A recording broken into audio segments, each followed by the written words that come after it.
Баршаңызға сәлем. Бүгін өте дәмді әрі жұмсақ болып пісетін Наполеон тортын дайындаймын. Ендеше менімен бірге дайындап көріңіздер. Алдымен қамырымызды дайындаймыз.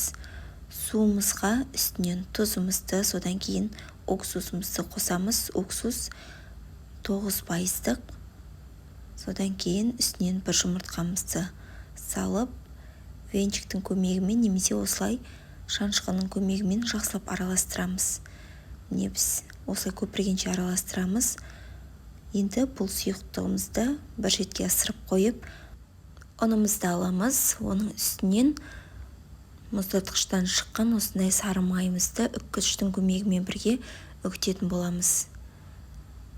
Мен алдын ала шығарып қойғандықтан кішкене еріңкіреп кеткен. Сіздер міндетті түрде мұздатқыштан шығарыңыздар. Сол кезде үккіштен әдемі өтетін болады.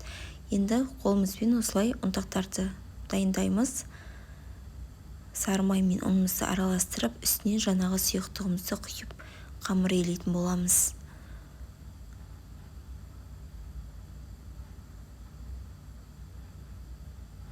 Егерде ұныңыз аз болып қалса, кішкене қоссаңыздар ештеңе де қылмайды. Міне осындай қолға жабыспайтын қамырымыз пайда болды. Енді бұны бөліктерге бөліп аламыз. Мен 9 бөлікке бөлдім. Енді бұның бетін пищевой пленкамен жауып, холодильникке салып 20 минут 30 минутқа қалдырамыз. Міне енді арадан уақыт өтіп шығарып, енді бұларды оқтаудың көмегімен осылай жұқа етіп жаятын боламыз. Енді осындай бір үлкендеу орташа тарелканы қойып осылай кесіп аламыз, немесе торт кесетін форма болса, соның көмегімен кессеңіздер болады. Үстінен шанышқымен ұрып шығамыз. Қызып тұрған пешімізде 6-7 минутта пісіріп аламыз. Міне бізде осылай қошымыз пісіп дайын болды. Барлығын осылай бірте-бірте кезек-кезек пісіріп аламыз. Енді крем дайындаймыз. Оған дейін біздің қорждарымыз суып дайын болады.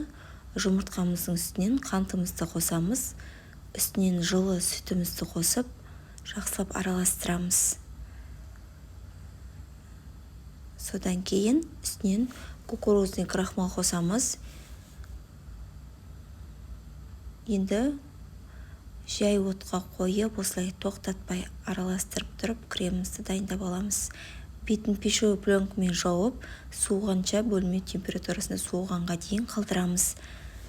Суығаннан кейін осылай миксердің көмегімен соғып, үстінен сливке қоссаңыздар болады. Менде сливке жоқ болғандықтан сгущенкамен қаймақ қостым. Описание бөлімінде қанша қосқанын барлығын жазып қалдырдым. Сол жерден қарасаңыздар болады. Жақсылап қайтадан миксерлейміз. Бізде ешқандай түйіршік қалып қоймау керек. Бізде міне осындай креміміз дайын болды.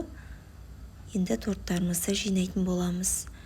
Осылай қорждарымызды қойып, үстінен кезек-кезек кремімізді жағып, тортымызды жинаймыз. Ең соңғы қоржды қойғаннан кейін осылай үстінен қолымызбен жақсылап басамыз.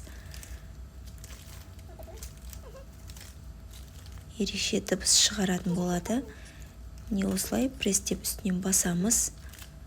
Ең соңынан үстінен кремімізді жағып, осылай мұнаға жан-жағында қалған қамырларымызды үгітіп, сеуіп шығатын боламыз. Енді бізде тортымыз дайын болды.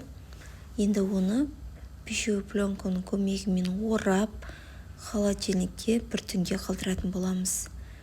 Міне бізде тортымыз дайын болды. Өте жұмсақ болады. Дәл осы рецептпен дайындасаңыздар, ешқашанда өкінбейсіздер.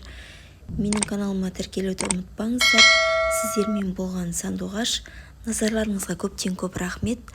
Барлықтарыңызға ас болсын.